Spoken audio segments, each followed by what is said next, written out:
ஒருத்தர் இருக்கார், நல்ல உத்தியோகத்தில் தான் இருக்கிறார். ஆனால் எப்போ பார்த்தாலும் முகத்தை வெறுப்பாக வச்சுருப்பார். அப்படியே வருவார் போவார். ஏன் சார் இப்படி இருக்கிறீங்க அப்படின்னு விசாரித்தோம். ஏன்டா இந்த வேலைக்கு வந்தோம்னு இருக்குது சார் அப்படின்னார்.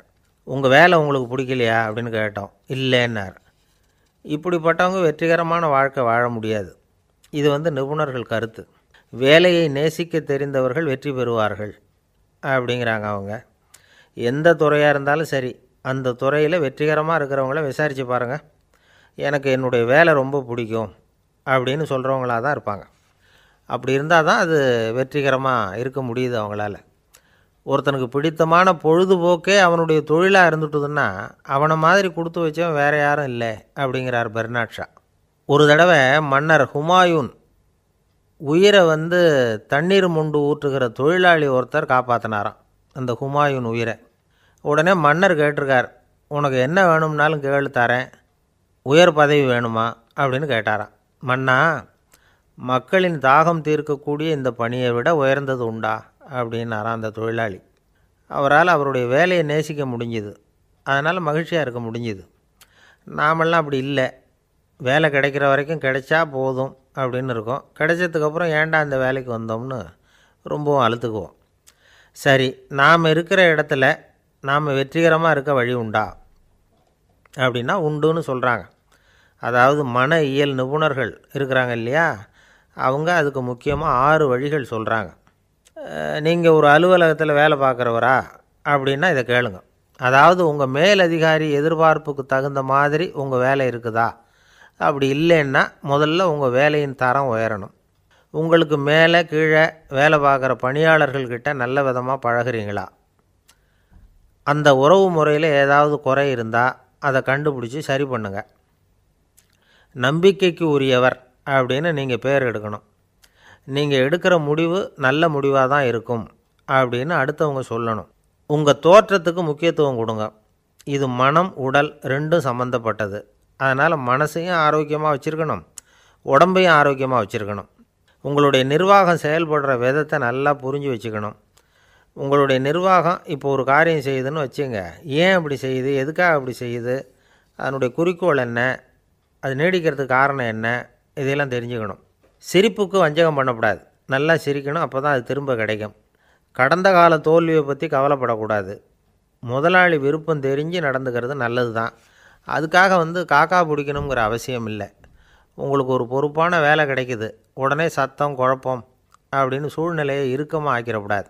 எந்த சூழலையும் இயல்பாக கையாளக்கூடியவர் அப்படிங்கிறத காட்டணும். இதெல்லாம் உங்கள் துறையில் நீங்கள் வெற்றி பெற நிபுணர்கள் சொல்கிற யோசனைகள்.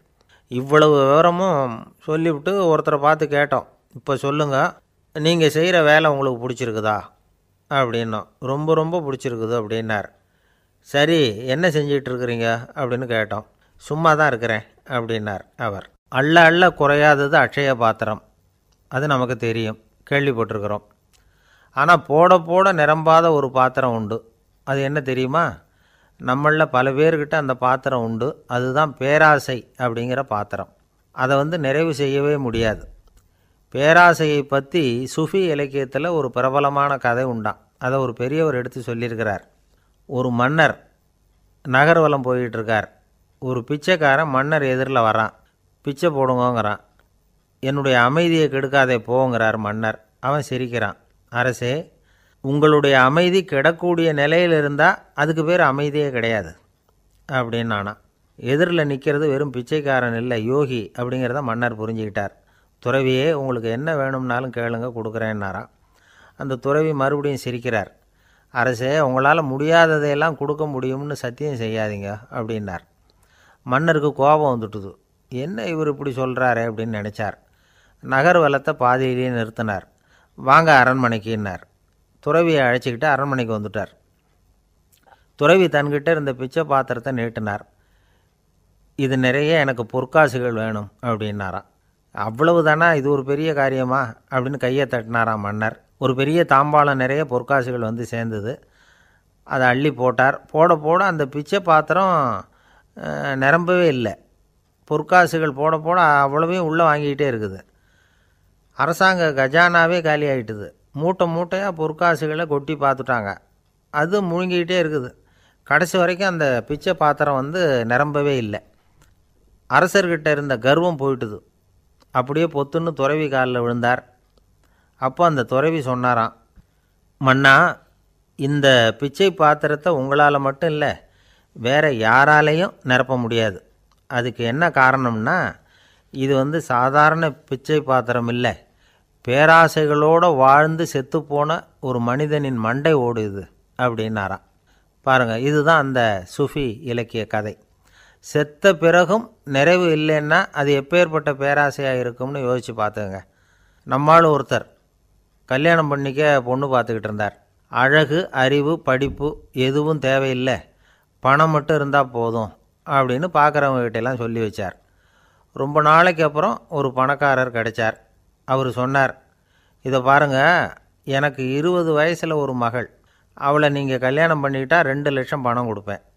25 வயசில் ஒரு பொண்ணு, அவளை கல்யாணம் பண்ணிக்கிட்டால் 2.5 லட்சம் தருவேன். 30 வயசில் ஒரு பொண்ணு இருக்கா, அவளை கல்யாணம் பண்ணிக்கிட்டால் 3 லட்சம் தருவேன். என்ன சொல்கிற அப்படின்னாராம். இவன் கொஞ்ச நேரம் யோசித்து பார்த்துருக்கான். அதுக்கப்புறம் மெதுவாக அவரை நிமிர்ந்து பார்த்து, ஏன் சார், உங்ககிட்ட 50 வயசில் ஏதாவது பொண்ணு இருக்கா அப்படின்னு கேட்டானான். ஒருத்தர் ரொம்ப அவசரமாக வந்தார்.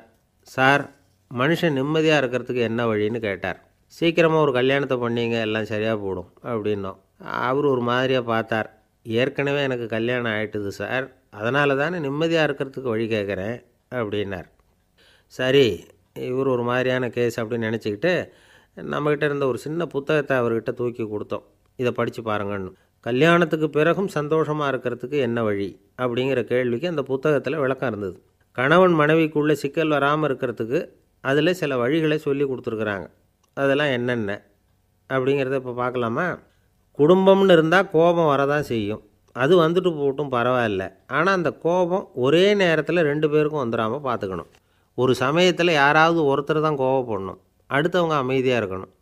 அதுக்கப்புறம் இவர் அமைதியான உடனே அவங்க ஆரம்பிச்சிக்கலாம். கோபமாக ஏதாவது சொன்னால் உடனே கோபமாக பதில் சொல்லக்கூடாது. கொஞ்சம் பொறுத்து கோபம் தீர்ந்த உடனே அந்த பதிலை சொல்லலாம். அப்போ பதில் கோபமாக இருந்தால் கூட அது அவ்வளோ பெருசாக தெரியாது. அற்ப விஷயத்துக்கெல்லாம் காய்ச்சி மூச்சுன்னு கத்திகிட்டு இருக்கக்கூடாது. உங்கள் 2 பேருக்குள்ளே ஒரு தர்க்கம் ஆரம்பமாயிட்டுதுன்னு வச்சுக்கோங்க. கடுமையாக 2 பேரும் விவாதம் பண்ணுறீங்க.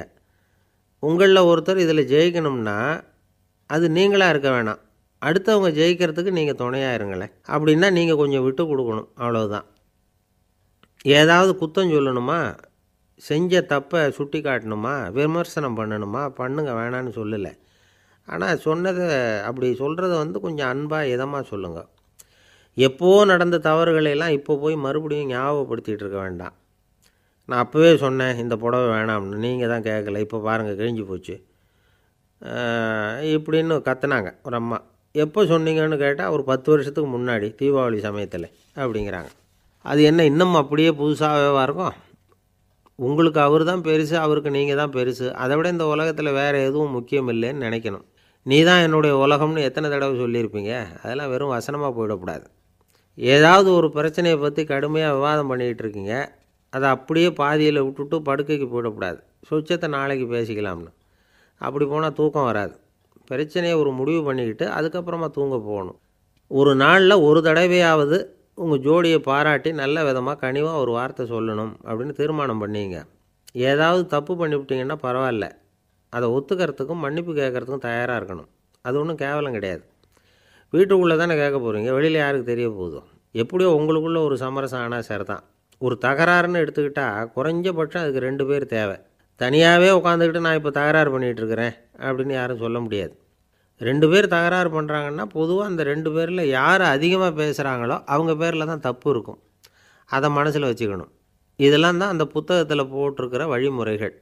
இவ்வளவும் சரியாக வரலைன்னா அப்புறமா சொல்லுங்கள், வேறு புத்தகம் ஏதாவது இருக்கான்னு தேடுவோம். ஒரு கணவன் தன்னுடைய மனைவியை அழைச்சிட்டு ஒரு மனோதத்துவ டாக்டர்கிட்ட வந்தாராம். டாக்டர், எங்களுக்கு கல்யாணம் ஆகி 30 வருஷ காலமாக நாங்கள் ஒரு விஷயத்தில் கூட ஒத்து போனதில்லை அப்படின்னு ஆரம்பித்தார். உடனே அந்த அம்மா குறுக்கிட்டு, அது 30 வருஷம் இல்லை 32 வருஷம் அப்படின்னாங்களாம். சில பேரை இப்படி சொல்கிறது உண்டு. அடுத்தவங்களை அனுசரித்து நடந்துக்க தெரியல, அவன் என்ன சார் மனுஷன் அப்படிம்பாங்க.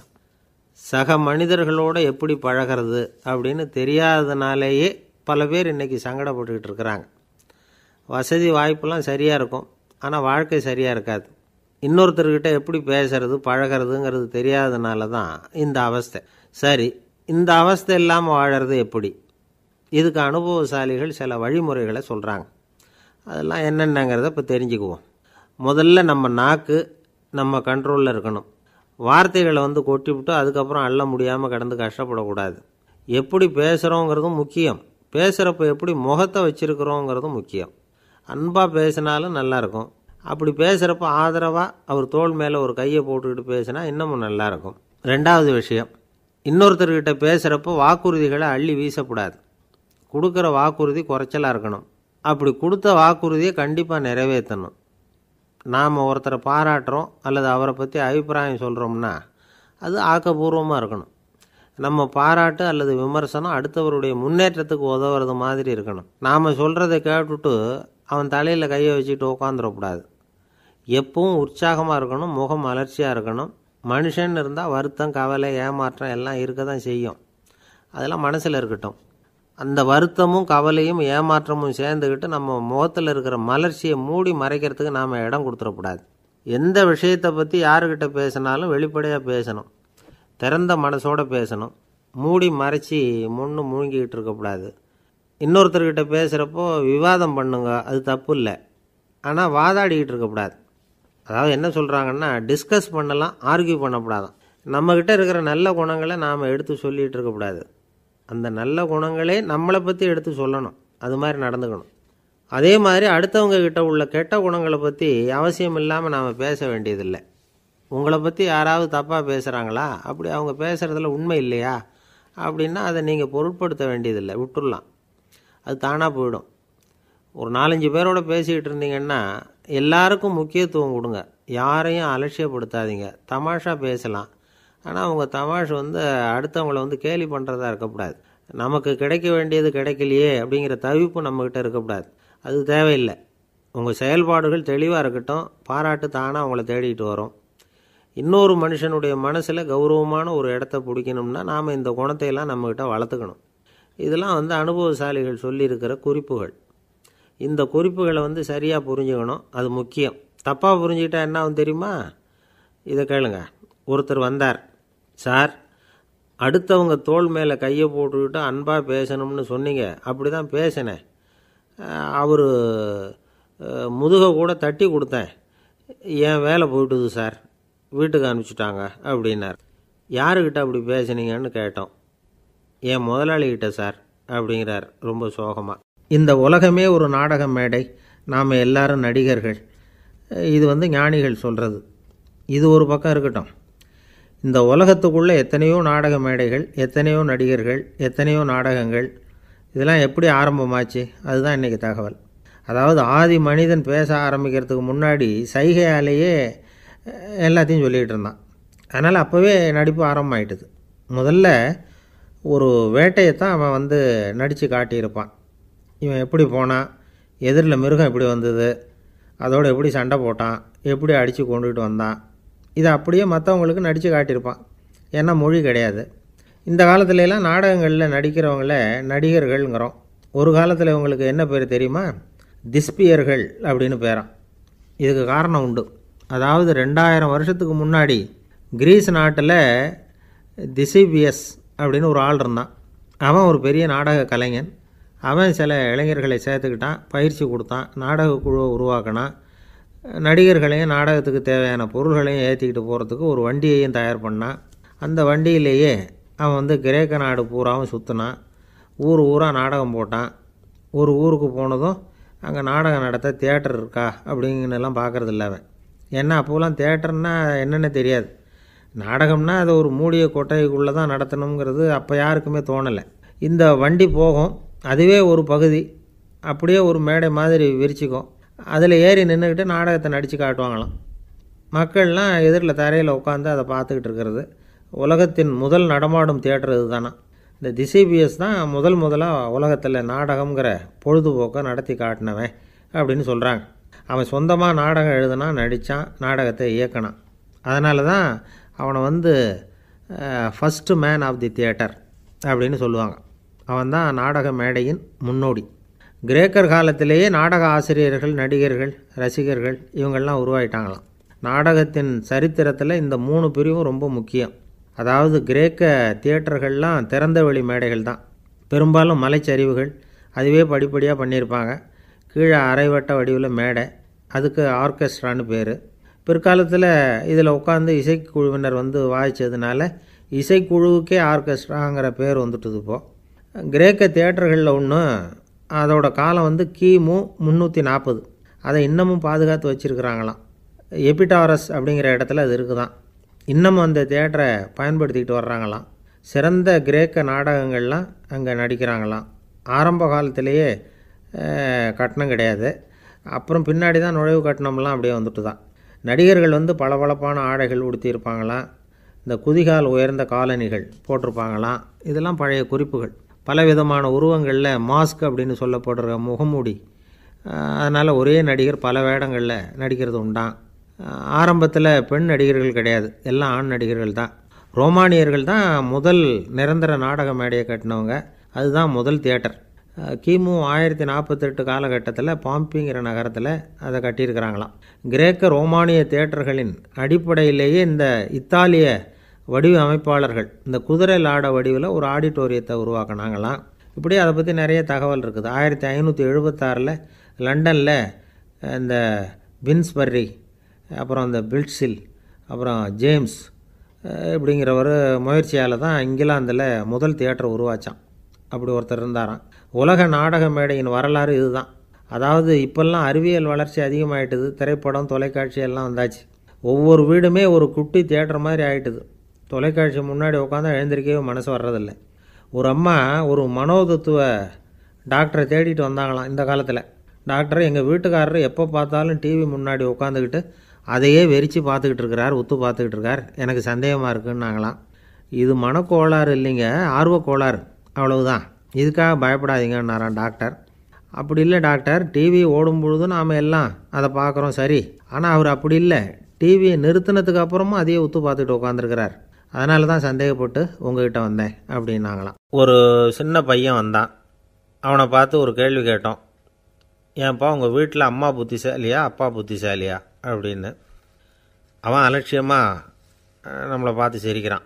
என்ன சார் இது, இந்த காலத்தில் இது கூட தெரியாமல் இருக்கிறீங்களே அப்படிங்கிறான். ஒரு சின்ன பையன் நம்மளை பார்த்து இப்படி கேட்டு விட்டானே அப்படின்னு நினைக்கிறப்போ நமக்கு ஒரு மாதிரி ஆகிடும். அதுக்கப்புறம்தான் இந்த தாத்தா பாட்டிலாம் சொல்கிற ஒரு கதை ஞாபகத்துக்கு வந்தது. அது என்ன கதை தெரியுமா? ஒரு ஊரில் ஒரு அம்மாவும் பிள்ளையும் இருந்தாங்களாம்.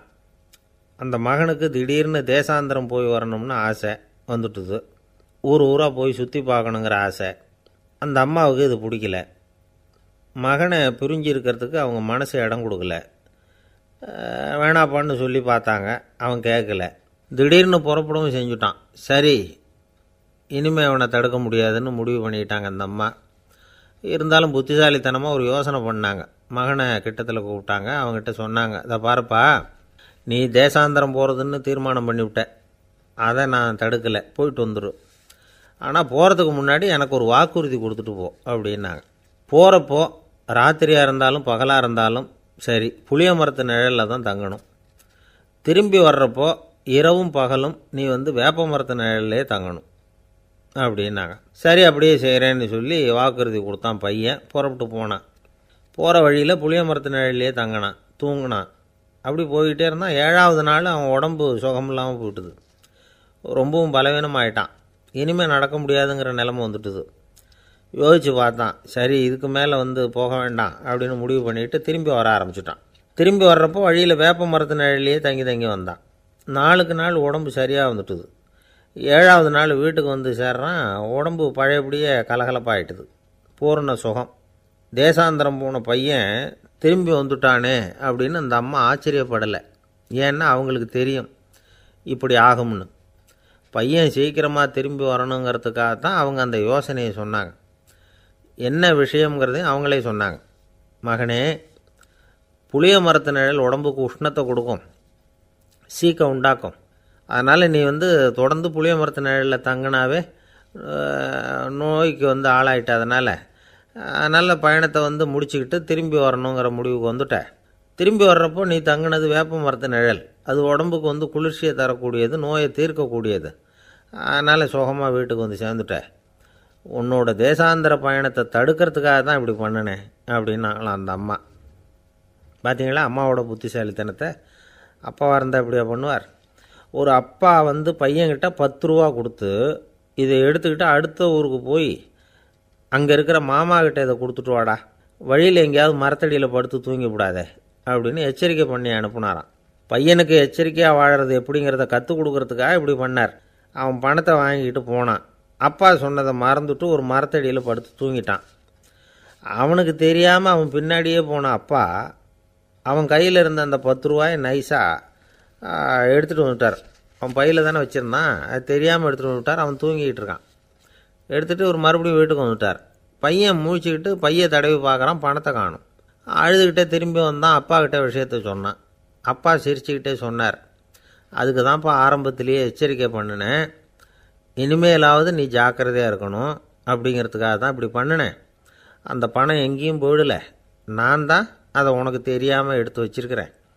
இதோ பாரு அப்படின்னு சொல்லிக்கிட்டு சைடு பாக்கெட்டில் கையை விட்டா அது ஓட்டையாக இருக்குது. அதை எவனோ ஏற்கனவே கத்திரிச்சு எடுத்துகிட்டு போட்டான். இப்போ அப்பா முகத்தில் அசடு வழிஞ்சுதான். ஒரு அரசனும் அமைச்சரும் ஒரு நாள் ரொம்ப சாவகாசமாக பேசிக்கிட்டு இருந்தாங்களாம். அரசன் அமைச்சரை பார்த்து ஒரு கேள்வி கேட்டிருக்கார். ஏங்க அமைச்சரே, ஆசை இல்லாத ஒரு மனுஷனால் இருக்க முடியுமா அப்படின்னு. ஏன் முடியாது, துறவி அப்படிங்கிறவங்கெல்லாம் அப்படிப்பட்டவங்க தானே அப்படின்னாராம் அமைச்சர். அவங்கெல்லாம் உண்மையிலேயே ஆசையை விட்டவங்க தானா அப்படின்னு கேட்டாராம் ராஜா. அப்படி தான் இருக்கணும் அப்படின்னாராம் அமைச்சர். அப்படின்னா ஆசையே இல்லாத ஒரு உண்மையான துறவியை நான் பார்க்கணுமேன்னார். அது என்ன பிரமாதம், அதுக்கு நான் ஏற்பாடு பண்ணுறேன் அப்படின்னு விட்டார் இவர். சொல்லிவிட்டு உடனே புறப்பட்டு போனார். அங்கங்கே தேடினார். அப்புறம் தான் அவருக்கு புரிஞ்சுது உண்மை துறவியை கண்டுபிடிக்கிறது எவ்வளவு கஷ்டமான காரியம்னு. இருந்தாலும் ராஜா கிட்ட சொல்லியாச்சே உண்மை துறவியை காட்டுறேன்னு. இப்போ என்ன பண்ணுறது? ராஜா கிட்ட சொன்னபடி நடக்கலைன்னா அவருக்கு கோபம் வந்துடும். அமைச்சர் ஒரு யோசனை பண்ணார். அவருக்கு ஒரு வழி தெரிஞ்சுது. அதுதான் சரின்னு முடிவு பண்ணார். அதாவது அந்த ஊரில் அவருக்கு தெரிஞ்ச நாடக நடிகர் ஒருத்தர் இருக்கிறார், நல்லா நடிப்பார். அவரை போய் பார்த்தார். இதை பாருப்பா, எனக்காக நீ ஒரு காரியம் செய்யணும்னார். என்னன்னு கேட்டார் அவர். நீ ஒரு துறவி மாதிரி கொஞ்சம் நேரத்துக்கு நடிக்கணும். ராஜா வந்து உன்னை பார்த்துட்டு போகிற வரைக்கும் நடி, அது போதும். அதுக்காக உனக்கு 10,000 ரூபா தரேன் அப்படின்னார். அவர் எந்த காலத்தில் இவ்வளவு பணத்தை மொத்தமாக பார்த்துருக்கார். அதனால் உடனே சரின்னு ஒத்துக்கிட்டார். அமைச்சர் வந்து அரண்மனைக்கு திரும்பி வந்தார். என்ன அமைச்சரே, இன்னுமா ஒரு உண்மையான துறவி கிடைக்கலன்னார். உண்மையான துறவி ஒருத்தரை இப்போ தான் கொஞ்ச நேரத்துக்கு முன்னாடி பார்த்து பேசிவிட்டு வர்றேன்.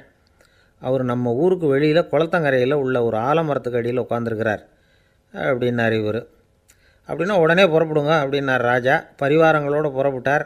அங்கே அந்த மரத்தடியில் அந்த ஆள் வேஷம் போட்டுக்கிட்டு துறவி மாதிரி உட்காந்துருக்கிறான். ராஜா நேராக போனார். அந்த துறவி காலில் பொத்துன்னு விழுந்து வணங்கினார். உடனே ராணியும் அவர் காலில் விழுந்தாங்க. அடுத்தபடியாக அமைச்சர் விழுந்தார். அவருக்கு தெரியும் இது நம்ம ஆள் தான்னு. இருந்தாலும் என்ன பண்ணுறது, நேரம். அப்புறம் பரிவாரங்கள்லாம் துறவி காலில் விழுந்து ஆசீர்வாதம் வாங்கிட்டாங்க. ராஜா அப்புறமா தங்கத்தட்டில் பொன்னையும் பொருளையும் வச்சு அந்த துறவிக்கிட்ட ரொம்ப பணிவாக நீட்டுறார். தாங்கள் தயவு பண்ணி இதை ஏற்றுக்கணும் அப்படின்னு வேண்டிக்கிட்டார். அந்த துறவி பற்றில்லாமல் அதை பார்த்தார். எல்லாத்தையும் திறந்துவிட்ட எனக்கு இதெல்லாம் எதுக்காக அப்படின்னு சொல்லி அதை மறுத்துட்டாராம். ஆஹா, உண்மையான துறவியை பார்த்துட்டோம் அப்படிங்கிற ஆனந்தம் அரசருக்கு. ரொம்ப நிம்மதியாக திருப்தியாக திரும்பி வந்தார் அரண்மனைக்கு. அதுக்கப்புறம் அமைச்சர் யாருக்கும் தெரியாமல் அந்த துறவிகிட்ட ஓடினார். சொன்ன பிரகாரம் பணத்தை நீட்டினார். இந்தாப்பா, நான் உங்ககிட்ட சொன்னபடி 10,000 ரூபா பணம் எடுத்துக்கோ அப்படின்னார். அந்த ஆள் ராஜா கிட்ட சொன்னது மாதிரியே எல்லாத்தையும் திறந்துவிட்ட எனக்கு இதெல்லாம் எதுக்காக வேணாம் அப்படின்னு விட்டாராம். நடித்த வரைக்கும் போதும்ப்பா, இனிமேல் இந்த நாடக வசனம்லாம் வேணாம், வேஷத்தை கலைச்சிரு, பணத்தை வாங்கிக்கோன்னார். இல்லைங்க, இது வேஷம் இல்லை, இது வசனமும் இல்லை, இது உண்மை. கொஞ்ச நேரம் துறவி மாதிரி நடித்ததுக்கே இந்த தேசத்து ராஜா, ராணி, அமைச்சர், பரிவாரங்கள் எல்லாம் என் காலில் விழுந்து வணங்குறாங்க. அப்படின்னா உண்மையான துறவியாக இருக்கிறது எவ்வளவு பெருமையான விஷயம். நான் உண்மையான துறவியாக ஆக போகிறேன், அப்படி முடிவும் பண்ணிட்டேன் அப்படின்னார் அந்த நடிகர். வேஷம் கூட எப்படிப்பட்ட விளைவுகளை உண்டு பண்ணுது பார்த்தீங்களா.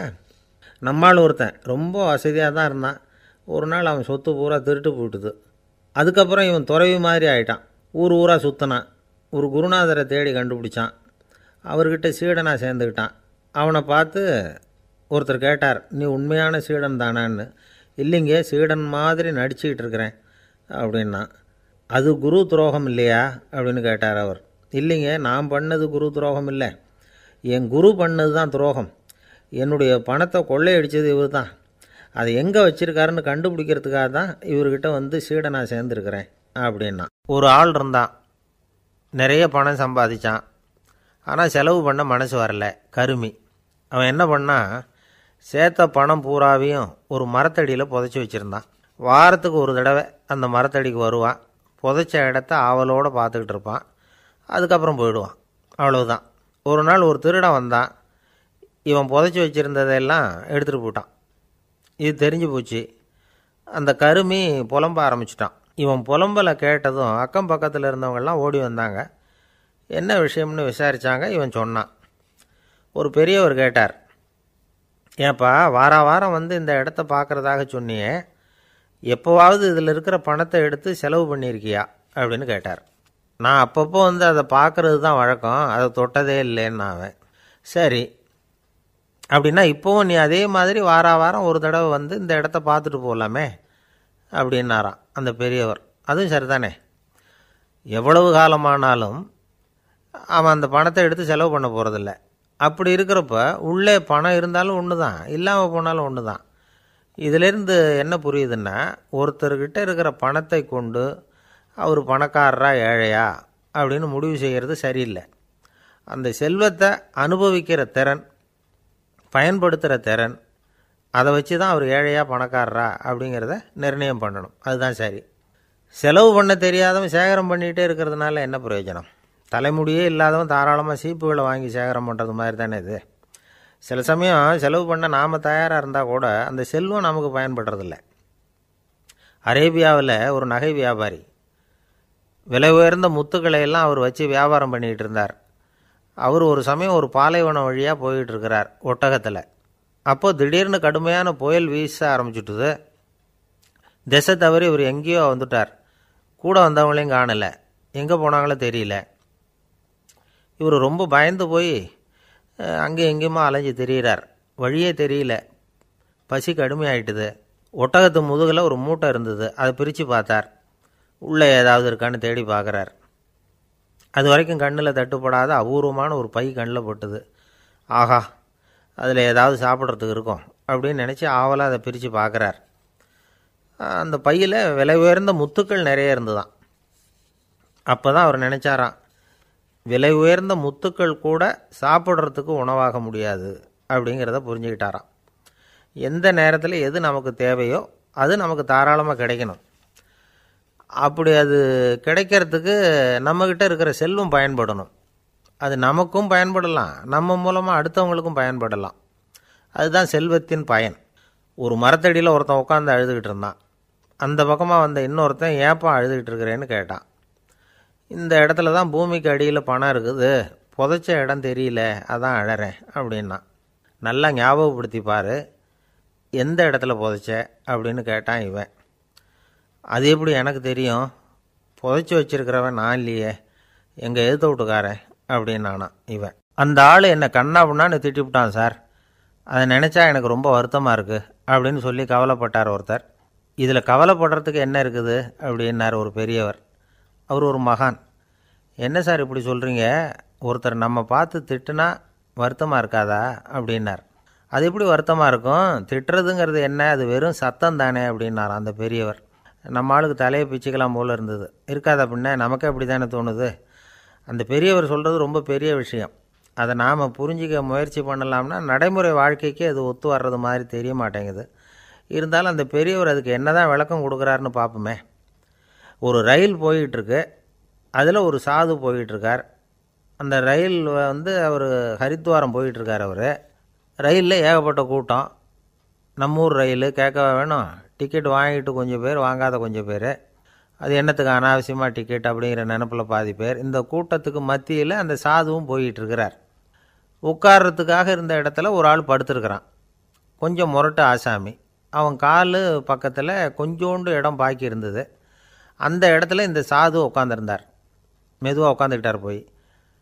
ஆனால் அந்த ஆள் ராத்திரி பூரா இவரை காலால் உதச்சிக்கிட்டே இருக்கிறான். அது இவருக்கு ரொம்ப அவமானமாக பட்டுது. அதனால் துக்கம் ஏற்பட்டுது. இருந்தாலும் அதை ஒரு மாதிரியாக சகிச்சுக்கிட்டே இவர் வந்து சேர்ந்தார். பொழுது விடிஞ்சுது. அந்த சாது ஹரித்வார் வந்து சேர்ந்தார். அங்கே ஒரு பெரிய ஞானியை சந்தித்தார். ராத்திரி ரயிலில் அந்த ஆள் உதைச்சதையும் அதனால் தனக்கு ஏற்பட்ட துக்கத்தையும் இந்த சாது அந்த ஞானிகிட்ட சொன்னார். சொல்லிவிட்டு, ஏன் சுவாமி, எனக்கு துக்கம் ஏற்பட்டதே அது தப்பா அப்படின்னு கேட்டார். தவறு தான்னார் அந்த ஞானி. உனக்கு இன்னமும் தேக அபிமானம் போகலைங்கிறது தான் அது காட்டுது. அஷ்டாவக்கிரர் என்ன சொல்கிறார் தெரியுமா? உண்மையான ஞானி யாராவது தன்னை வந்தனை செய்தால் அதற்காக சந்தோஷப்பட மாட்டார், யாராவது நிந்தனை செய்தால் அதற்காக வருத்தப்பட மாட்டார் அப்படின்னு சொல்கிறார். நிந்தனைங்கிறது ஒரு ஒலி தான். தேகாபிமானம் இருக்கிற வரைக்கும் இந்த ஒலி நம்மளை வந்து வேதனைப்படுத்தும். நான் தேகம் இல்லை, ஆத்மா அப்படிங்கிற நினைவு இருந்தால் இந்த ஒலி நம்மளை பாதிக்காது. மனு என்ன சொல்கிறார் தெரியுமா? ஒரு சாதகன் பாராட்டுதலை விஷம்னு நினச்சி பயப்படணும், அவமானத்தை அமிர்தம்னு நினச்சி சந்தோஷப்படணுங்கிறார். அவமானப்பட்டால் கவலைப்படாமல் எப்படி இருக்க முடியும் அப்படின்னு தான் நமக்கு தோணும். அதனால தான் நம்மளில் யாரும் இதுக்கு உதாரணமாக யாரையும் காட்ட முடியல. புத்தரையும் கபீரையும் உதாரணமாக காட்டுறாங்க. அவங்களுக்கெல்லாம் அவமானம் ஏற்பட்டப்போ கவலையே படலையாம். புத்தரை வந்து அவமானப்படுத்தணுங்கிறதுக்காக கௌசாம்பி ராணி ஒரு இளம் பெண்ணை கொலை பண்ணி சடலத்தை புத்தர் குடிசைக்கு முன்னாடி போட சொன்னார். போட்டாங்க. புத்தர் தான் அந்த பொண்ணை கெடுத்து கொலை பண்ணிவிட்டார்னு எல்லோரும் நினச்சாங்க. ஆனால் புத்தர் இதை பற்றி கவலையே படலை. அப்புறமா உண்மை தெரிஞ்சதும் புத்தர் புகழ் இன்னும் அதிகமாயிட்டுது. ஒரு பெரிய சபையில் ஒரு மோசமான பொண்ணு நுழைஞ்சி தனக்கும் கபீருக்கும் சம்பந்தம் உண்டுன்னு சொன்னார். கபீர் கவலைப்படலை. அவங்க மாதிரியெல்லாம் நாமளும் இருக்க கற்றுக்கணும். நிந்தனை, அபகீர்த்தி, அவமானம் எல்லாம் ஆண்டவன் கொடுக்குற பிரசாதம்னு நினைக்கணும் அப்படின்னு சொல்கிறார் அந்த ஞானி. இதை கேட்ட இந்த காலத்து ஆசாமி ஒருத்தர், நான் கூட அப்படி தான் சார், யாராவது அவமானப்படுத்தினா கவலைப்பட மாட்டேன். நேற்று கூட ஒருத்தர் என்ன பலார்னு அரைஞ்சுட்டார், நான் கொஞ்சம் கூட கவலைப்படலை, பேசாமல் வந்துட்டேன்னார். ஏன் அப்படி வந்துட்டீங்க அப்படின்னு. அவர் அரைஞ்சதுலேயும் ஒரு அர்த்தம் இருந்தது, அதனால தான் அப்படி வந்துட்டேன்னார். ஏன் அரைஞ்சாருன்னு கேட்டேன். 10 வருஷத்துக்கு முன்னாடி 15 ரூபா அவர்கிட்ட கடன் வாங்கினேன், அதை கேட்டு கேட்டு பார்த்துட்டு கடைசியாக தான் அரைஞ்சார் அப்படின்னார். ஆண்டவனுடைய பிரசாதம் இவருக்கு அடிக்கடி கிடைக்கும் போல இருக்குது. ஒரு பல்கலைக்கழகம், அங்கே ஒரு இலக்கிய பேராசிரியர், அவர் பாடம் நடத்திக்கிட்டு இருந்தார். ராபர்ட் ப்ரௌனிங் எழுதிய கவிதைகளை பற்றி சொல்லிகிட்டு இருக்கிறார். மாணவர்களும் ரொம்ப அக்கறையாக அதை கேட்டுக்கிட்டு இருக்கிறாங்க. ஒரு குறிப்பிட்ட கவிதையை பற்றி சொல்லும் பொழுது அந்த பேராசிரியருக்கே ஒரு சந்தேகம். அதாவது அந்த கவிதையின் சரியான அர்த்தம் என்னங்கிறதுல சந்தேகம். பேராசிரியர் யோசனை பண்ணார். அந்த கவிதையை முழுசாக புரிஞ்சிக்க முடியல. அதனால் மாணவர்களை பார்த்து சொன்னார், மாணவர்களே, ஒரு நாள் பொறுத்துக்குங்க. இந்த கவிதையை எழுதின கவிஞர் எங்கள் வீட்டுக்கு பக்கத்தில் தான் இருக்கிறார். இன்றைக்கி சாயந்தரம் நான் அவரை நேரிலேயே போய் பார்க்குறேன். பார்த்து இதுக்கு என்னங்க அர்த்தம்னு கேட்டுக்கிட்டு வந்துவிடுறேன். அதுக்கப்புறம் உங்ககிட்ட சொல்கிறேன் அப்படின்னாராம். அன்றைக்கி சாயந்தரமே அந்த பேராசிரியர் கவிஞரை தேடிக்கிட்டு போயிட்டார். கவிஞர் அவங்க வீட்டில் அவர் பாட்டு உட்காந்துருந்தாராம். இவர் போய் அவர் முன்னாடி உட்காந்தார். அப்புறம் கேட்டார், ஐயா, அந்த கவிதையின் முழு பொருள் என்னன்னு தெரிஞ்சுட்டு போகிறதுக்காக வந்திருக்கிறேன் அப்படின்னாராம். எந்த கவிதை அப்படின்னாராம் அவர். இவர் அந்த கவிதையை சொல்லியிருக்கார். கவிஞர் கொஞ்சம் யோசனை பண்ணிவிட்டு அப்புறம் சொன்னாராம், பேராசிரியரே, நீங்கள் கொஞ்சம் தாமதமாக வந்துட்டீங்கன்னாராம். இவருக்கு ஒன்றும் புரியல. நீங்கள் என்ன சொல்கிறீங்க? நான் தாமதமாக வந்துட்டேன்னா? நீங்கள் தான் உயிரோடு இருக்கிறீங்களே, அப்படி இருக்கும்பொழுது நான் தாமதமாக வந்துவிட்டேன்னா அது எப்படி அப்படின்னு இவர் குழம்பியிருக்கிறார். இப்போ கவிஞர் சொன்னாராம், ஐயா, நான் உயிரோடு இருக்கிறேன்னா இல்லையாங்கிறது முக்கியம் இல்லை. நான் அந்த கவிதை வரிகளை எழுதினப்போ 2 பேருக்கு அதோட அர்த்தம் தெரிஞ்சிருந்தது. இப்போ ஒரே ஒருத்தருக்கு தான் அதோட அர்த்தம் தெரியும் அப்படின்னாராம். பேராசிரியர் யோசனை பண்ணியிருக்கார். அப்படின்னா அந்த ஒருத்தர் கவிஞர் ராபர்ட் ப்ரௌனிங்கை தவிர வேறு யாராக இருக்க முடியும்?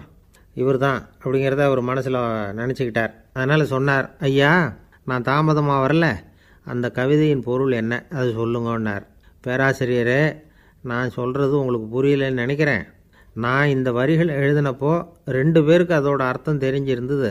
அந்த 2 பேர் யாருன்னா, ஒருத்தர் ராபர்ட் ப்ரௌனிங், அதாவது நான், இன்னொருத்தர் கடவுள். இப்போ அது கடவுளுக்கு மட்டும்தான் தெரியும். நானே இதை பற்றி பல தடவை யோசனை பண்ணி பார்த்தேன். இது ரொம்ப அழகானது, ஆனாலும் ரொம்ப வழுக்கலானது. அதை பிடிச்சிட்டோம்னு நினச்சிக்கிட்டு இருக்கும் பொழுதே காற்று மாதிரி அது உங்ககிட்ட இருந்து ஓடி போயிடுது. எனக்கு ரொம்பவும் வருத்தமாக தான் இருக்குது. நிச்சயமாக நான் தான் இந்த வரிகளை எழுதியிருக்கிறேன். அதில் அர்த்தம் இருக்குங்கிறது எனக்கு தெரியும். அதை நான் உணர்றேன், ஆனால் நீங்கள் என்னை மன்னிக்கணும். எனக்கே கூட அதை என்னால் விளக்க முடியல. அப்படி இருக்கும்பொழுது உங்களுக்கு எப்படி அதை நான் விளக்க முடியும் அப்படின்னாரா அந்த கவிஞர். அனுபவிக்கப்படக்கூடிய எல்லாமே விளக்கப்படக்கூடிய ஒன்றல்ல, விளக்கப்படும் எல்லாமே அனுபவிக்கப்படக்கூடிய ஒன்றல்ல அப்படிங்கிறது ஞானிகளுடைய கருத்து. அதுக்காக தான் அந்த சம்பவம். வாழ்க்கையில் நீங்கள் தொடர்ந்து ஆய்வு செய்து கொண்டே இருக்கக்கூடிய விளக்கங்களை ஒருபோதும் அடைய முடியாத பரிமாணங்கள் இருக்கிறதுனால தான் அது அலுப்பு தட்டாமல் இருக்குது. உங்களால் நிறைய அனுபவிக்க முடியும், இருந்தாலும் நீங்கள் அனுபவித்து அறிந்த விஷயங்கள் கூட வார்த்தைகளால் விளக்கப்பட முடிவதில்லை அப்படிங்கிறது பெரியோர் சிந்தனை. இதெல்லாம் ஒரு பக்கம் இருக்கட்டும். நமக்கு தெரிஞ்ச பேராசிரியர் ஒருத்தர் 1 மணி நேரம் ரொம்ப விவரமாக வகுப்பு எடுத்தார். கடைசியாக சொன்னார், மாணவர்களே, ரொம்பவும் எளிமையாக விளக்கமாக எல்லா விவரமும் சொல்லியிருக்கிறேன். அதனால் இதில் உங்களுக்கு சந்தேகம் வர்றதுக்கு வாய்ப்பே இல்லை. இருந்தாலும் கேட்க வேண்டிய கடமை கேட்குறேன். இது வரைக்கும் நடத்தினதில் யாருக்காவது ஏதாவது சந்தேகம் உண்டா அப்படின்னு கேட்டாராம். எனக்கு ஒரே ஒரு சந்தேகம்தான் சார் அப்படின்னு எழுந்திரிச்சு நிற்கிறான் ஒருத்தன். என்னன்னு கேட்டாராம். இது வரைக்கும் நீங்கள் என்ன பாடம் சார் நடத்துனீங்க அப்படின்னானா அவன். அம்மாக்காரங்களுக்கு அடிக்கடி ஏற்படுற கவலை ஒன்று உண்டு. அதாவது குழந்தை சரியாக சாப்பிட மாட்டேங்குதே அப்படிங்கிற கவலை. இவங்கெல்லாம் ஒரு விஷயத்தை நல்லா புரிஞ்சுக்கணும். குழந்தைகள்ங்கிறவங்க பெரியவங்க மாதிரி இல்லை. அவங்க கடிகாரத்தில் மணியை பார்த்துட்டு சாப்பிட்றதுக்கு உட்கார்ற ரகம் கிடையாது. பசிச்சா சாப்பிடுவாங்க, இல்லைன்னா விளையாடுவாங்க அல்லது தூங்குவாங்க. அது புரியாமல் அவங்கள கட்டாயப்படுத்தி அல்லது மிரட்டி சாப்பிட வைக்கிறது ரொம்ப தப்பு. ஒரு 8 மாத குழந்தைக்கு 3 மணி நேரத்துக்கு ஒரு தடவை பசிக்கும். அந்த நேரம் பார்த்து சாப்பாடு கொடுத்தா அடம் பண்ணாமல் அது பாட்டுக்கு சாப்பிட்ரும். அதே குழந்தைக்கு 1 வயசு ஆகிறப்போ 4 மணி நேரத்துக்கு ஒரு தடவை பசிக்கும். இந்த வயசில் இயற்கையாகவே பசி குறைஞ்சிருக்கும். அது புரியாமல் என் குழந்தை முன்னாடி மாதிரி இப்போ சரியாக சாப்பிட மாட்டேங்கிறான் அப்படின்னு சில பேர் டாக்டர்கிட்ட போய் சொல்லிக்கிட்டு இருப்பாங்க. இன்னொரு விஷயம், ஒரு குழந்தைக்கு வயசு அதிகமாகிற வேகத்துக்கு உடம்பு எடையும் அதிகமாகிக்கிட்டே போகாது. உடம்பு எடை அதிகமாகிற வேகம் குறைஞ்சிக்கிட்டே வரும். 6 மாத குழந்தைக்கு ஒரு வாரத்தில் 150 கிராம் எடை கூடும். ஒரு வயசில் வாரத்துக்கு 71 கிராம் எடை கூடும். இது புரியாமல் அதிகமாக சாப்பாட்டை கொடுத்து குழந்தைய கஷ்டப்படுத்தக்கூடாது. ஏன்னா அளவுக்கு மீறின உணவு அஜீரணத்தை உண்டு பண்ணிவிடும். குழந்தைக்கு ஒரு தட்டில் கொஞ்சமாக ஆகாரத்தை வச்சு கொண்டுகிட்டு போய் கொடுக்கணும். மலை மாதிரி குவிச்சு வச்சா அதை பார்த்ததுமே பசி அடங்கி போயிடும். அடித்து மிரட்டி பயமுறுத்தி குழந்தைய சாப்பிட வைக்கிற பழக்கம் இருக்குது பாருங்கள். அதுக்கு ஃபுட் ஃபோர்ஸிங் அப்படின்னு பேர். இப்படி பண்ணினா குழந்தைக்கு சாப்பாட்டில் விருப்பம் குறைஞ்சிரும். அதை கண்டாவே வெறுக்க ஆரம்பிச்சிடும். அது மாதிரி உளம் சார்ந்த பசி குறைவு, சைக்கோஜெனிக் அனோரெக்சியா, அது ஏற்படுமா. சாப்பாடுங்கிறதே ஒரு தண்டனை மாதிரி தோணும். குழந்தைகளுக்கு பிடிச்ச மாதிரியான ஆகாரத்தை கொடுக்கணும். சத்து அதிகம் இருக்குங்கிறதுக்காக அதுக்கு பிடிக்காத ஆகாரத்தை கொடுத்து கட்டாயப்படுத்தக்கூடாது. குழந்தைகளுக்கு 2 வயசு ஆகிறப்போ இயற்கையாகவே எதிர்மறை குணம் உண்டாகும். அதாவது அந்த எதிர்மறையாக பேசுகிறது. இது மாதிரி சமயங்களில் நாம் என்ன சொல்கிறோமோ அதுக்கு நேர்மாறாக நடந்துக்கும். ஏட்டிக்கு போட்டி. சாப்பிட சொன்னால் விளையாட போகும், விளையாட சொன்னால் சாப்பாடு கேட்கும். இதை புரிஞ்சுக்கிட்டு நடந்துக்கணும்.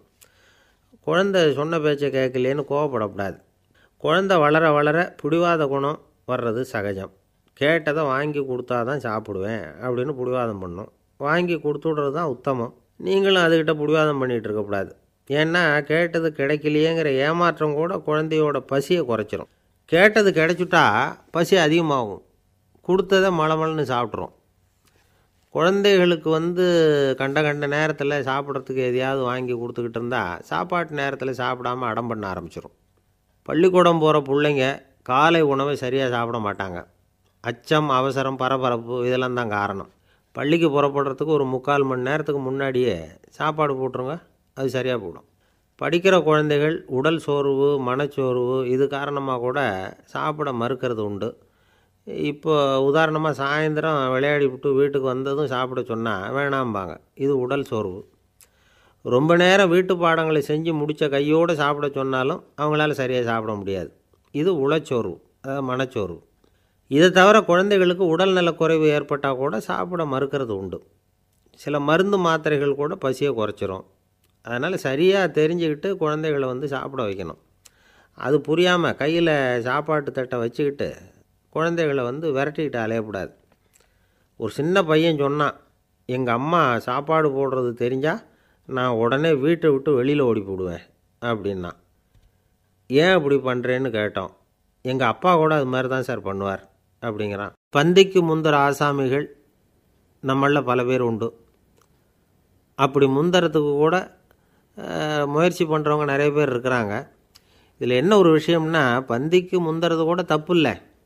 ஆனால் அப்படி ஒரு விருந்தில் ஆளாக போய் உட்காந்து சாப்பிட்டா கூட வெளியில் வர்றப்ப என்ன பெரிய விருந்து வச்சுட்டான், சாம்பாரில் உப்பு இல்லை, ரசத்தில் காரம் இல்லை அப்படின்னு குறை சொல்லிகிட்டே வர்றது இருக்குது பாருங்கள். அது சரியில்லை, நாகரிகமும் இல்லை.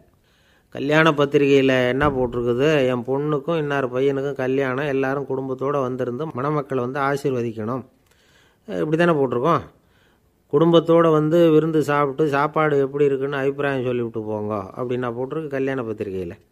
ஒருத்தர் வீட்டு விசேஷத்துக்கு போயிருக்கோம்னா எவ்வளவோ அசௌகரியங்கள் நமக்கு ஏற்படலாம். ஏராளமான கூட்டம் வந்திருக்கும்.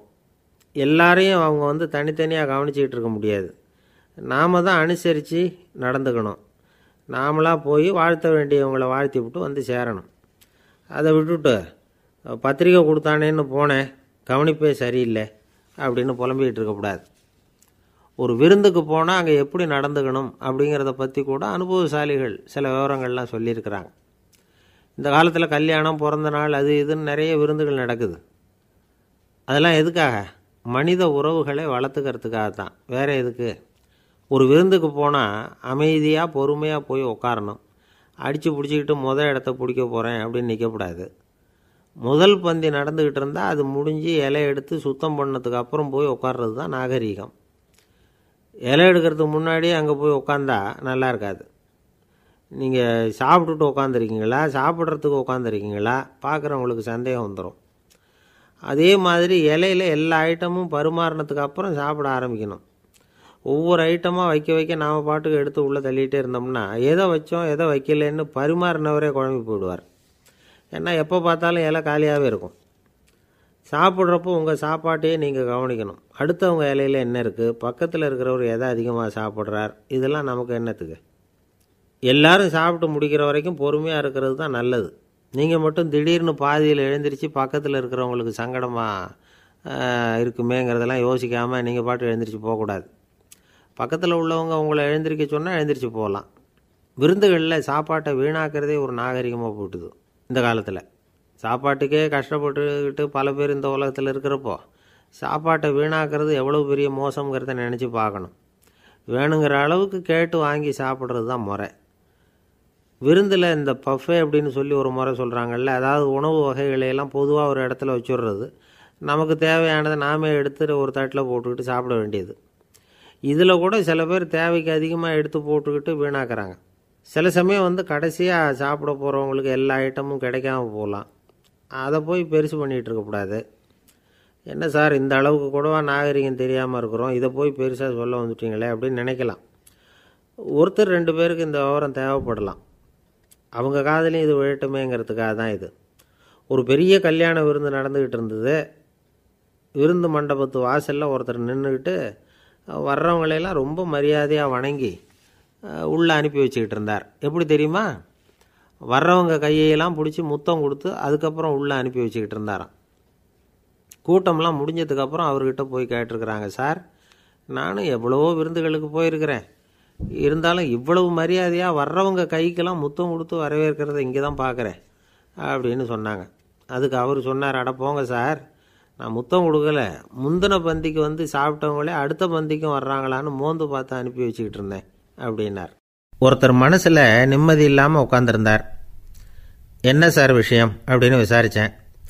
அகலக்கால் வச்சுட்டேன், அதுதான் அவதிப்படுறேன்னார். விவரமாக சொல்லுங்கன்னு. வீடு கட்டணும்னு ஆரம்பித்தேன், வேலை பாதியிலேயே நிற்கிது, கையில் பணம் இல்லை அப்படின்னார். இது மாதிரி ஆசாமிகள் பல பேரை நீங்கள் பார்த்துருக்கலாம். இவங்கெல்லாம் சுலபமாக மன அழுத்தத்துக்கு ஆளாயிடுறாங்க. மன உளைச்சல், அதாவது ஸ்ட்ரெஸ் அப்படின்னு சொல்கிறோமே, அதுக்கு அடிப்படையான சில காரணங்கள் உண்டு. அதாவது மிகையாக திட்டமிடுதல் அப்படிங்கிறதும் ஒரு முக்கியமான காரணம். நடைமுறை சாத்தியம் என்னங்கிறத மனசில் வச்சுக்கிட்டு எந்த திட்டத்தையும் தீட்டணும், அப்போ தான் அது சரியாக வரும். 2வது காரணம் என்ன தெரியுமா? ஒரே நேரத்தில் பல்வேறு செயல்களில் ஈடுபடுறது. தொலைபேசியில் பேசிக்கிட்டே கையில் இருக்கிற கடிதத்தை படிச்சுக்கிட்டே எதிரில் உட்காந்துக்கிட்டு இருக்கிறவருக்கும் அப்பப்போ பதில் சொல்லிக்கிட்டு மனசில் பல்வேறு சிந்தனைகளை அப்படியே ஓட விட்டுக்கிட்டு இருக்கிறது, இதுவும் மன அழுத்தத்தை உண்டாக்குது. 3வது காரணம், எதிலேயும் வெற்றி மட்டும் எதிர்பார்க்குற ஒருதலைப்பட்சமான ஆர்வம். நாம் தொட்டதெல்லாம் வெற்றியாகவே முடியணும் அப்படின்னு எதிர்பார்க்குறவங்க ஏதாவது ஒன்றில் தோல்வியை கண்டால் தோண்டு போயிடுறாங்க. எப்படியும் முடியலாம்ங்கிற எண்ணம் ஏற்கனவே நமக்குள்ளே இருந்துட்டுதுன்னா அந்த அவஸ்தை வராது. அதனால் அதுவும் நம்ம வளர்த்து கொள்ள வேண்டிய ஒரு குணம். மன உளைச்சல் ஏற்படுறதுக்கு இன்னொரு காரணம், எதையும் வேகமாக செஞ்சுடணும் அப்படிங்கிற துடிப்பு. அந்த துடிப்பே மனசை அழுத்த ஆரம்பிச்சிடும். எந்த ஒரு காரியத்திலையும் தாமதமோ இடையூறோ ஏற்பட்டால் அதை பொறுத்துக்கிற மனப்போக்கம் வேணும். அது இல்லாதவங்க அழுத்தத்துக்கு ஆளாயிடுறாங்க. சில பேர் வேலைன்னு எந்த நேரம் பார்த்தாலும் வேலையே கதின்னு கிடப்பாங்க. பொழுதுபோக்குக்கோ உடற்பயிற்சிக்கோ குடும்பத்தில் உள்ளவங்க அல்லது நண்பர்கள் கூட கலந்துரையாடவோ கொஞ்சம் கூட நேரம் ஒதுக்க மாட்டாங்க. இந்த சுபாவம் மன அழுத்தத்தை உண்டு பண்ணும். இதையெல்லாம் புரிஞ்சுக்கிட்டு அதிலிருந்து விடுபடுறது எப்படின்னு யோசிக்கணும். வல்லுநர்கள் இது தொடர்பாக சில யோசனைகளை சொல்லி வச்சுருக்கிறாங்க. அது என்னென்னா, வாழ்க்கைங்கிறது பிரச்சனைகளால் பின்னப்பட்ட ஒன்று. அது எப்போவுமே முடிவடையாத ஒரு தொடர்கதை அப்படிங்கிறத முதல்ல நாம் புரிஞ்சுக்கணும். ஒரே நேரத்தில் ஒரு காரியத்தில் மட்டுமே நாம் கவனம் செலுத்தணும். அடுத்தவங்க காரியத்தில் தலையிடக்கூடாது. எதையும் பேச ஆரம்பிக்கிறதுக்கு முன்னாடி நம்மை நாமே கேட்டுக்க வேண்டிய கேள்வி 2. 1, நான் சொல்ல போகிறது ரொம்ப முக்கியமானதா? 2வது, நான் சொல்கிறத அவங்க கேட்குறதுக்கு ஆசைப்படுறாங்களா? நான் பேசுகிறதுக்கு அது சரியான நேரம் தானா? இதை யோசித்து பார்த்ததுக்கப்புறம் எதையும் பேச ஆரம்பிக்கணும். முடிஞ்ச அளவுக்கு வளைந்து போகிற சுபாவத்தை வளர்த்துக்கணும். நம்ம நேரம் விலை மதிப்பு இல்லாதது, அதை வீணாக்கக்கூடாது. சிரிக்க தெரியலனாலும் பரவாயில்ல, முகத்தில் கொஞ்சம் புன்முறுவலாவது காட்டணும். இதெல்லாம் ரொம்ப முக்கியம். அடுத்தவங்க ஏதாவது செஞ்சால் உடனே நன்றி சொல்ல மறக்கக்கூடாது. தினமும் கொஞ்சம் நேரத்தை தனிமையில் செலவு பண்ணணும். மன உளைச்சலிருந்து விடுபடுறதுக்கு 3 முக்கிய வழிகள் சொல்கிறாங்க. அதை சுருக்கமாக ரெட் அப்படின்னு சொல்கிறாங்க. RED ஆங்கில எழுத்தில். அந்த முதல் எழுத்து R, அது என்னென்னா ரிலாக்ஸேஷன், அதாவது இடை ஓய்வு. 2வது E எக்ஸர்சைஸ், உடற்பயிற்சி. 3வது டயட், திட்டமிட்ட உணவு முறை. அதனால் தியானம், மூச்சு பயிற்சி இதெல்லாம் இந்த இடை ஓய்வுக்கு வழிகள். எந்த வேலையையும் தொடர்ந்து செய்யக்கூடாது. எல்லார்கிட்டையும் கலகலப்பாக பழகணும். மாதத்துக்கு ஒரு நாளாவது குடும்பத்தோடு வெளியில் போயிட்டு வரணும். சுலபமான உடற்பயிற்சிகளை செய்யலாம். உடற்பயிற்சிங்கிறது நமக்காக நாம் செய்கிற ஒரு நீண்டகால முதலீடு அப்படின்னு சொல்லுவாங்க. அதாவது லாங் டேர்ம் இன்வெஸ்ட்மெண்ட்டாக. அளவோடு சாப்பிட்ணும், மெதுவாக சாப்பிட்ணும். இதெல்லாம் கொஞ்சம் மனசில் வச்சுக்கிட்டு நடந்துக்கிட்டால் மகிழ்ச்சியாக வாழலாம். சில பேர் சாப்பாட்டு விஷயத்தில் ரொம்ப அக்கறை எடுத்துக்கிறது உண்டு. ஒரு குண்டு ஆசாமி சாப்பிட உக்காந்தார். முதல்ல ஒரு மாத்திரை சாப்பிட்டார். எதுக்குன்னு கேட்டோம். பசி எடுக்கிறதுக்குன்னார். சாப்பிட்டு முடித்தார். பிறகு மறுபடியும் ஒரு மாத்திரை சாப்பிட்டார். இது எதுக்குன்னு கேட்டோம். சாப்பிட்டது ஜீரணமாகறதுக்கு அப்படின்னார். ஒரு ஆஃபீஸில் வேலை பார்க்குற ஒருத்தர் ஏதோ தப்பு பண்ணிவிட்டார். உடனே மேல் அதிகாரி அவரை கூப்பிட்டு அனுப்புனார். நீ செஞ்சது தப்புன்னார் கோபமாக. இது ஒரு ரகம். சில அதிகாரிகள் இப்படி நீங்கள் செஞ்சது தப்புன்னு சொல்கிறதில்ல, நீங்கள் செஞ்சது சரி அப்படின்னு சொல்கிறதில்ல. எப்படி சொல்லுவாங்கன்னா, நீங்கள் செஞ்சது சரியில்லைன்னு நான் நினைக்கிறேன் அப்படின்னு சொல்லுவாங்களாம். அதாவது சில பேர் நீங்கள் செஞ்சது தப்புங்கிறாங்க, அதையே மாற்றி சொல்கிறாரு இவர், நீங்கள் செஞ்சது சரியில்லைன்னு நினைக்கிறேன். இது ரெண்டும் அர்த்தம் ஒன்று தான், இருந்தாலும் வார்த்தைகள் வித்தியாசம். நிர்வாக திறமை இல்லாத ஒரு அதிகாரி யூ ஆர் ராங் அப்படின்னு சொல்லுவாராம். நிர்வாக திறமை உள்ள அதிகாரியாக இருந்தால் அதையே கொஞ்சம் மாற்றி I think you are not correct அப்படிம்பாராம். இதுதான் வித்தியாசம். இருந்தாலும் வார்த்தைகளை உபயோகப்படுத்துகிற விதத்தை வச்சு தான் வேலை நல்லா நடக்கிறதும் நடக்காததும் இருக்குது. விவரம் தெரிஞ்சவங்க என்ன சொல்கிறாங்க தெரியுமா? Be a leader not a boss அப்படிங்கிறாங்க. ஒரு லீடராக பாஸாக இருக்காதே அப்படிங்கிறாங்க. சரி, அப்படின்னா லீடருக்கும் பாஸுக்கும் வித்தியாசம் உண்டா அப்படின்னு கேட்டால் இருக்குன்னு சொல்கிறாங்க. லீடருங்கிறவர் வேறு, பாஸுங்கிறவர் வேறு. ஒரு லீடர் எப்படி நடந்துக்குவார், ஒரு பாஸ் எப்படி நடந்துக்குவார், இதை முதல்ல நாம் தெரிஞ்சுக்கணும். அவங்க எப்படி நடந்துக்குவாங்க அப்படிங்கிறதுக்கு சில விவரங்கள் இருக்குது. அதை கேட்டோம்னா நாம் புரிஞ்சுக்கலாம் அதை. அதாவது பாஸுங்கிறவர் விரட்டிக்கிட்டே இருப்பார், லீடருங்கிறவர் ஊக்கப்படுத்திக்கிட்டே இருப்பார். நாளைக்கு சாயந்தரத்துக்குள்ளே அந்த வேலையை செஞ்சு முடிக்கலைன்னா தொலைச்சி விடுவோம் தொலைச்சி அப்படிம்பார் அவர். இவர் எப்படி சொல்லுவார்னா, இது வரைக்கும் நீங்கள் செஞ்சுருக்கிற வேலை ரொம்ப அற்புதம் அப்படிம்பார். பாஸுங்கிறவர் அதிகாரத்தை நம்பி செயல்படுறவர், லீடருங்கிறவர் நல்லெண்ணத்தை நம்பி செயல்படுறவர். நம்மக்கிட்ட அதிகாரம் இருக்குது, பவர் இருக்குது, அதனால் காரியத்தை சாதிச்சுடலாம் அப்படின்னு நினைக்கிறவர் அவர். மற்றவங்கக்கிட்ட ஒரு நல்ல அபிப்பிராயத்தை சம்பாதிச்சுக்கிட்டு அது மூலமாக காரியங்களை சாதிக்கிறவர் இவர். பாஸுங்கிறவர் பயத்தை உண்டு பண்ணுவார், லீடருங்கிறவர் அன்பை பரவ செய்வார். அது செய்யலைன்னா ஆடிட்டில் தகராறாயிடும், இது செய்யலைன்னா இன்க்ரிமெண்ட்டு கட் ஆகிடும், இப்படி ஏதாவது சொல்லி பயமுறுத்திக்கிட்டே இருப்பார் அவர். இவர் அப்படி இல்லை. உடம்பு இப்படி இருக்குது, வீட்டில் எல்லோரும் சௌக்கியமாக இருக்கிறாங்களா, ஆஃபீஸில் எல்லாம் வசதியாக இருக்குதா, நான் ஏதாவது உதவி செய்யணுமா அப்படின்னு அன்புக்கு முக்கியத்துவம் கொடுப்பார். பாஸுங்கிறவர் எதுக்கெடுத்தாலும் நான் சொல்லிகிட்டு இருப்பார், லீடருங்கிறவர் நாமன்னு சொல்லிகிட்டு இருப்பார். பாஸுங்கிறவர் தப்புக்கு காரணம் யாருன்னு பார்ப்பார், லீடருங்கிறவர் தப்பு என்னன்னு பார்ப்பார். இதுதான் ரெண்டு பேருக்கு வித்தியாசம். The boss shows who is wrong, the leader shows what is wrong அப்படின்னு சொல்லுவாங்க. இந்த காரியம் எப்படி செய்யப்பட்டிருக்கு அப்படின்னு தெரிஞ்சுக்கிறவர் பாஸ், இந்த காரியத்தை எப்படி செய்யணும்னு செஞ்சு காட்டுறவர் லீடர். பாஸுங்கிறவர் பணியாளர்களை திட்டுவார், லீடர் மரியாதைக்குரியவராக நடத்துவார், அதுக்குரியவராக அவர் நடந்துக்குவார். செய்கிற வேலையை ஒரு சுமையாக நினைக்க வைக்கிறவர் பாஸ், செய்கிற வேலையை ஒரு சந்தோஷமாக ஆக்கிறவர் லீடர். ஒரு முதலாளியாக இருக்கிறவர் அல்லது ஒரு நிர்வாகியாக இருக்கிறவர் இது மாதிரியான நுணுக்கங்களையெல்லாம் தெரிஞ்சு வச்சுக்கிறது நல்லது. ஒரு பாஸ் இருக்கார், அவர் ஒரு நாள் ரொம்ப பெருமையாக தன்னோட ஆஃபீஸை பற்றி பேசிக்கிட்டு இருந்தார். எனக்கு கீழே 200 பேர் வேலை செய்கிறாங்க சார், நான் ஒரு கோடு கிழிச்சா அவங்க அதை தாண்டாத அளவுக்கு நான் நடந்துக்கிறேன் சார் அப்படின்னார் அவர். அது எப்படி முடியுது உங்களால் அப்படின்னு கேட்டோம். நான் கோடே கிழிக்கிறதில்ல சார் அப்படின்னார். என்ன சார் உங்கள் பையன் என்ன செஞ்சுக்கிட்டு இருக்கிறான் இப்போது அப்படின்னு கேட்டார் ஒருத்தர். அடிக்கடி கண்ணாடி முன்னாடி நின்று அழகு பார்த்துக்கிட்டு இருக்கிறான் சார் அப்படின்னார் அப்பா. இளம் பருவம் இப்படி தான் இருக்கும், அதையெல்லாம் சாதாரணமாக நினச்சிடாதீங்க அப்படின்னார் அவர். என்ன சார் சொல்கிறீங்க, கண்ணாடி முன்னாடி நின்றுக்கிட்டு நேரத்தை வீணாக்கிக்கிட்டு இருக்கான், அதை ஒரு பெரிய விஷயமா நான் நினைக்கணுமா அப்படின்னார் இவர். இளம் பருவத்தில் இளைஞர்களுக்கும் சின்ன பொண்ணுங்களுக்கும் அடிக்கடி கண்ணாடியில் பார்க்கணும்னு தோணும். அது வெறுமனே அழகு பார்க்குறது மட்டும் இல்லை, அவங்க தங்களையே தேடி கண்டுபிடிக்கிற ஒரு முயற்சி அது. இது ஒரு மனோதத்துவ விளைவு. இது வரைக்கும் சின்ன பிள்ளையாக இருந்துட்டோம், இனிமேல் நாமளும் மற்றவங்க மாதிரி மனிதர்கள் தான் அப்படிங்கிற உணர்வு அவங்களுக்கு வருது. தங்களோட முகம் எப்படி இருக்குது, அழகு எப்படி இருக்குது, உடம்பு நேரம் எப்படி இருக்குது, முடி எப்படி இருக்குது அப்படிங்கிறதையெல்லாம் கண்டுபிடிக்கிறாங்க. அதுக்கப்புறம் இன்னொரு ஆணோ பொண்ணோ தன்னை கவனிக்கணும் அப்படின்னு நினைக்கிறாங்க. இதெல்லாம் மனோதத்துவ உண்மைகள், இதெல்லாம் இயற்கை. இதை பார்த்துட்டு பெற்றவங்க பிள்ளைங்க கெட்டு போட்டாங்க அப்படின்னு நினைக்கக்கூடாது, அவங்கள திட்டிக்கிட்டே இருக்கக்கூடாது. இன்றைக்கி பல குடும்பங்களில் இதுதான் நடந்துக்கிட்டு இருக்குது. மனுஷ வாழ்க்கையிலேயே இப்படியும் இல்லாத அப்படியும் இல்லாத ஒரு பருவம் இளம் பருவம். 13லேருந்து 19 வயசுக்கு உட்பட்ட ஆண்கள் பெண்கள் இந்த வகையை சேர்ந்தவங்க, டீனேஜ் குரூப். இவங்கள சின்னவங்கன்னு நினச்சிட முடியாது, பெரியவங்கன்னு நினச்சிட முடியாது.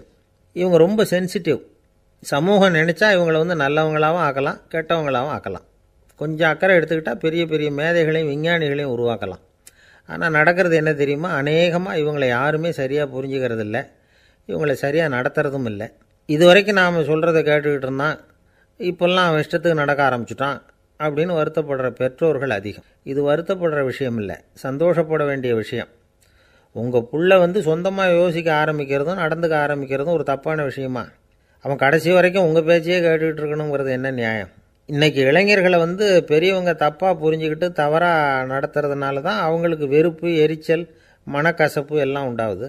பெற்றவங்க சரியாக மதிக்கிறது இல்லை அப்படிங்கிற ஒரே காரணத்தினாலேயே வீணாக போகிற பிள்ளைங்க இன்றைக்கி அதிகம். சரி, பெற்றவங்களுக்கு இன்றைக்கி என்ன தான் புத்தி சொல்ல வர்றீங்க அப்படின்னு கேட்குறீங்களா? நாம் எதையும் சொல்ல வரல, ஆனால் அது சம்பந்தமான சில நிபுணர்கள் சொல்லியிருக்கிறத உங்கள் காதில் போட்டு வைக்கலாம். அது என்னென்னா, பிள்ளைங்க கிட்ட அன்பு செலுத்துங்க. குழந்தையாக இருந்தப்போ எவ்வளவு பாசமாக இருந்தீங்க, வளர வளர அதை ஏன் குறைச்சிக்கிறீங்க? பெற்றவங்களின் அன்பான வார்த்தைகளுக்கு ஏங்குறவங்க தான் இன்றைய இளைஞர்கள். அவங்க எதை சொன்னாலும் அதை அக்கறையாக காது கொடுத்து கேளுங்க, அலட்சியப்படுத்தாதீங்க. அவங்க விரும்புகிறது உங்கள்கிட்டேருந்து ஒரு மதிப்பு, மரியாதை, அங்கீகாரம், இவ்வளவு தான். அவங்களாவே முடிவுகள் எடுக்கட்டும், அதுக்கு நீங்கள் உதவியாக இருங்க, அது போதும். மற்றவங்க முன்னாடி, முக்கியமாக அவங்க நண்பர்கள் முன்னாடி அவங்கள பற்றி மட்டமாக பேசாதீங்க. அவங்கக்கிட்ட பொய் சொல்லக்கூடாது. நீங்கள் சொன்னது பொய்ன்னு தெரிஞ்சு போச்சுன்னா உங்கள் பேரில் அவங்களுக்கு இருக்கிற மதிப்பு போயிடும், நம்பிக்கை போயிடும். அவங்களுக்கு முன்னாடி நீங்கள் சண்டை போடக்கூடாது.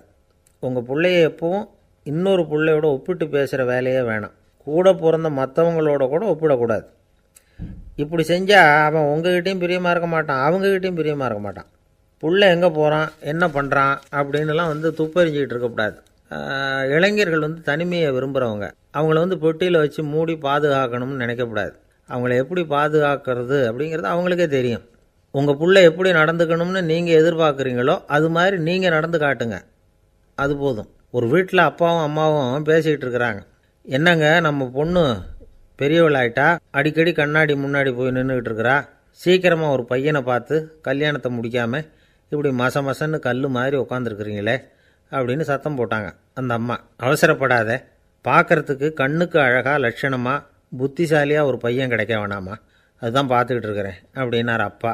இதுக்கு அந்த அம்மா சொல்கிறாங்க, எங்கள் அப்பா இப்படியெல்லாம் நினச்சிக்கிட்டு இருந்திருந்தா எனக்கு கல்யாணமே ஆயிருக்காது தெரியுமா அப்படின்னாங்களாம். 1816 வருஷம் செப்டம்பர் மாதம் 11 பிரான்ஸ் தேசத்தில் உள்ள ஒரு மருத்துவமனை. அங்கே ஒரு இளம் டாக்டர் கொஞ்ச நாளைக்கு முன்னாடி தான் அந்த ஆஸ்பத்திரியில் புதுசாக வேலைக்கு சேர்ந்துருக்கிறார். அவர் பேர் ரெனே லெனக். அவர் அன்னைக்கு காலையில் அந்த மருத்துவமனையில் அப்படியே ரவுண்ட்ஸ் வந்துக்கிட்டு இருக்கிறார். வார்டில் ஒரு படுக்கையில் ஒரு இளம் பெண் படுத்திருக்கிறா. அந்த பொண்ணுக்கு இருதய நோயாக இருக்கலாம்ங்கிறது மற்ற டாக்டர்கள் சந்தேகம். அந்த காலத்துல எல்லாம் ஒருத்தருடைய இருதய துடிப்பை தெரிஞ்சுக்கணும்னா நோயாளியின் மார்பில் டாக்டர் காதை வச்சு பார்த்து தான் தெரிஞ்சுக்கிறது வழக்கம். ஆனால் இந்த பெண்ணும் இளம் பெண், அந்த டாக்டரும் புதுசாக சேர்ந்துருக்கிறவர். அதனால் பரிசோதனை பண்ண தயங்கினார். கொஞ்ச நேரம் யோசனை பண்ணார். திடீர்னு ஒரு ஞாபகம் வந்தது அவருக்கு. அதாவது அன்றைக்கி விடியற் காலையில் தோட்டத்தில் அப்படி வாக்கிங் போயிட்டு இருந்தப்போ சின்ன பசங்கள்லாம் ஒரு மரக்கட்டையை வச்சு விளையாடிக்கிட்டு இருந்தாங்களாம். அதை இவர் பார்த்துருக்கிறார். அது என்ன விளையாட்டுனா, ஒரு நீளமான மரப்பலகை, அதில் ஒரு முனையில் ஒரு பையன் தன்னுடைய காதை வச்சுக்கிட்டு இருக்கிறான், மறுமுனையில் இன்னொரு பையன் அந்த மரப்பலகையை ஒரு ஆணியால் கீறிக்கிட்டு இருக்கிறான். ஒரு முனையில் ஆணியால் கீறும் பொழுது மறுமுனையில் காதை வச்சிருக்கிற பையனுக்கு அந்த சத்தம் துல்லியமாக கேட்குது. அந்த டாக்டருக்கு காலையில் பார்த்த இந்த விளையாட்டு ஞாபகத்துக்கு வந்துட்டுது. உடனே என்ன பண்ணார் தெரியுமா? ஒரு நீளமான காகிதத்தை எடுத்தார். அதை அப்படியே உருளை மாதிரி உருட்டினார். ஒரு முனையை அந்த நோயாளியின் மார்பில் இடது பக்கம் வச்சார், இன்னொரு முனையில் தன்னுடைய காதை வச்சார். என்ன ஆச்சரியம்! நோயாளியின் மார்பில் நேரடியாக காதை வச்சு கேட்குறத விட துல்லியமாக கேட்டுது இதய துடிப்பு. இதய துடிப்பு மட்டும் இல்லை, மூச்சு இழுத்து விடுறது, திரவ பொருள்களின் அசைவு, எல்லா சத்தமும் தெளிவாக கேட்குது. கிரேக்க மொழியில் ஸ்டெத்தாஸ் அப்படின்னா மார்பு, ஸ்கோப்பின் அப்படின்னா பார்ப்பதுன்னு அர்த்தம். அதனால் டாக்டர் ரெனே லெனக் தான் கண்டுபிடிச்ச கருவிக்கு ஸ்டெத்தஸ்கோப் அப்படின்னு பேர் வச்சார். அவரே முதல் மாடலையும் செஞ்சார். அளவு ரொம்ப பெருசாக இருந்தது, சுலபமாக எடுத்துகிட்டு போகிறது கஷ்டம், அது அவ்வளோ கஷ்டமாக இருந்தது அது. அதனால் அவரே அதை அப்புறம் 2 பிரிவாக தயார் பண்ணார். இது 2 துண்டையும் டாக்டர் தன்னோட கோட்டு பாக்கெட்டில் வச்சுக்கலாம், தேவைப்படுறப்ப எடுத்து ஒன்றா சேர்த்துக்கலாம். இப்படி தான் அவர் ஆரம்பத்தில் பண்ணார். தன்னுடைய இந்த கண்டுபிடிப்பை பற்றி அவர் ஒரு புத்தகம் எழுதினார். நிறைய விற்றுது, புகழும் பணமும் சேர்ந்தது. பணமும் புகழும் சேர்ந்தது மாதிரியே அவருக்கு ஒரு நோயும் சேர்ந்தது. அது என்ன நோயின்னு கண்டுபிடிக்கிறதுக்கும் அவர் கண்டுபிடிச்ச கருவி தான் உபயோகப்பட்டு தான். அவரே அதை கண்டுபிடிச்சார். அவருக்கு வந்திருந்தது காச நோய். 1826 வருஷம் ஆகஸ்ட் மாதம் 13 உலகத்தின் முதல் ஸ்டெதஸ்கோப்பை கண்டுபிடிச்ச டாக்டர் ரெனே லெனக் காலமானார். அவர் சாகிறதுக்கு முன்னாடி மரத்தால் செஞ்சு வச்சுருந்த ஸ்டெதஸ்கோப்பை தனக்கு வேண்டியப்பட்ட ஒரு டாக்டர்கிட்ட கொடுத்து, என்னுடைய சொத்துக்கள்லேயே ரொம்ப வசந்தது அப்படின்னு சொன்னாராம். அதுக்கப்புறம் 3 வெள்ளைக்காரங்க சேர்ந்து இந்த கருவியில் சில மாற்றங்களை பண்ணாங்க. ஆனால் 1829 லண்டனில் டாக்டர் நிக்கோலஸுங்கிறவர் ஒரு காதால் இதய துடிப்பை கேட்குறத விட டாக்டர் 2 காதாலையும் கேட்குறது தான் சரியாக இருக்கும் அப்படின்னு ஒரு கருத்தை வெளியிட்டார். அதுக்கப்புறம் ரொம்ப காலம் கழித்து 1852 ஜார்ஜ் காமான் அப்படிங்கிறவர் ரப்பர் டியூப்களை உபயோகப்படுத்தி 2 காதாலையும் கேட்குற மாதிரி ஒரு புதிய வடிவத்தை அதுக்கு கொடுத்தார். அதுக்கு பிறகு அது படிப்படியாக எவ்வளவோ மாற்றங்கள் இருந்தாலும் ஆரம்பத்தில் டாக்டர் ரெனே லெனக் உருவாக்கின அடிப்படை மாடலை யாரும் மாற்றி அமைக்கலைங்கிறது தான் முக்கியமான விஷயம். நமக்கு தெரிஞ்ச ஒரு ஆஸ்பத்திரி, அதில் ஒரு நோயாளி, காலை நேரத்தில் நர்ஸு அந்த பக்கமாக போயிட்டு இருந்தாங்க. அதை பார்த்துட்டு ஒரு நர்ஸுன்னு கத்துறார். நர்ஸு அவசரமாக ஓடி வந்து என்ன விஷயம்னு கேட்டாங்க. சிஸ்டர், இங்கே பாருங்கள்,